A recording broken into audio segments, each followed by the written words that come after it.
Toronto's only all-news radio station. This is 680 News.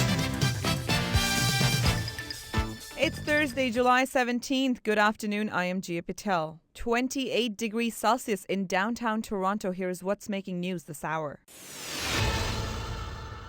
For the second time in 6 months, a Malaysian air flight has reportedly crashed. The Ukraine official says it was shot down. A long list of charges for a suspended senator. This is Irene Precklett. The RCMP say Mike Duffy faces 31 charges, among them fraud and breach of trust. Rockets and missiles are lighting up the night sky. Israel has launched a ground offensive in the Gaza Strip. 680 News time, 4:01. Time for 680 News traffic and weather together on the ones. Here's Jeff Halpenny. Right now in downtown Toronto, it's 28 degrees Celsius. The Israeli military says it has launched a ground offensive in Gaza Strip. The operation comes after 10 days of intense fighting between Israel and Islamic militant Hamas, in which Israel hit more than 2,000 targets in Gaza, and Hamas launched nearly 1,500 rockets at Israel. The army says the objective is to strike a significant blow to Hamas terror infrastructure. 680 News time, 4:06. Breaking news on downtown stabbing, where a suspect wanted in an attack on a man texting at Yonge and Dundas Square has surrendered to police. 680's Gia Patel joins us live with the latest on this case. Gia. Staff Sergeant Winston Bennett tells 680 News 21-year-old Corey Galea turned himself into police around 4:15 this afternoon with his lawyers.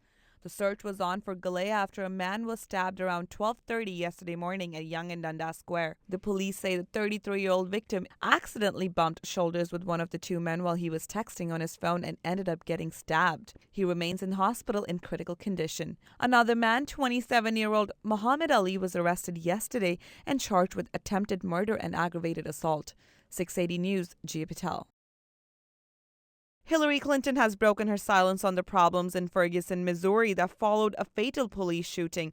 Just off a 3-week vacation, Mrs. Clinton spoke in San Francisco today saying, "Nobody wants to see our streets look like a war zone, not in America." Watching the recent funeral for Michael Brown, as a mother, as a human being, my heart just broke for his family because losing a child is every parent's greatest fear and an unimaginable loss. Clinton has faced criticism over the past few weeks for her silence on Ferguson, particularly last week when she blatantly ignored questions from reporters at a book signing.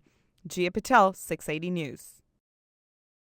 Health and medical costs are the biggest financial worry for Canadian seniors. This, according to a new Bank of Montreal poll titled Living to 100, the 4 Keys to Longevity.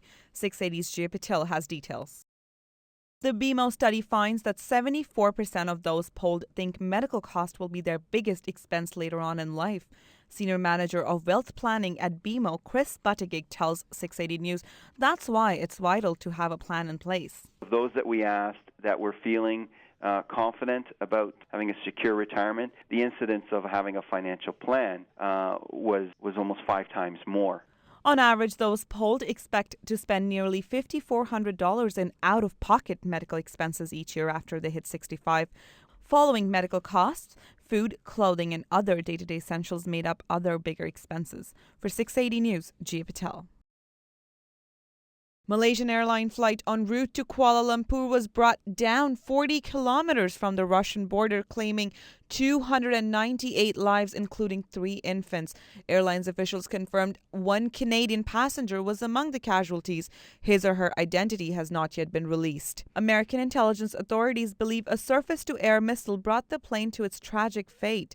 Martha Redditz of ABC News explains. The general theory at this point is that whoever was operating that surface-to-air missile was aiming at a military aircraft. This is the second incident in less than 6 months involving Malaysian Airlines. The first, MH370, went missing over the Indian Ocean, which led to a large-scale international rescue mission. The plane was never found. 680 News, Gia Patel.